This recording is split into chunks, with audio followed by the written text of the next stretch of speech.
may sakit po ako sa puso. Inabot po na po. Ngayon, na ano po ako, nahilo na po ako. Ang natayo po ako. Kaya po ako nakahiga ngayon. Wala po ako. Hindi po ako magtrabaho. Nahihilo po ako talaga. Hindi nga po ako makaalis dito sa higaan. Natayo po ako, nahihilo ako. Nasakit na po ang puso ko ay.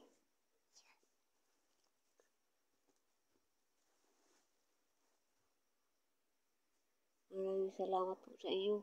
Binigyan po ano yung ako. Wala po kami. Ma'am Julie, narinig po ang salita ko.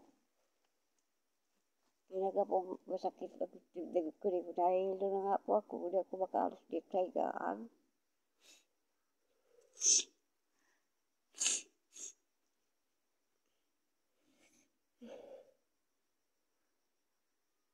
Ano ba?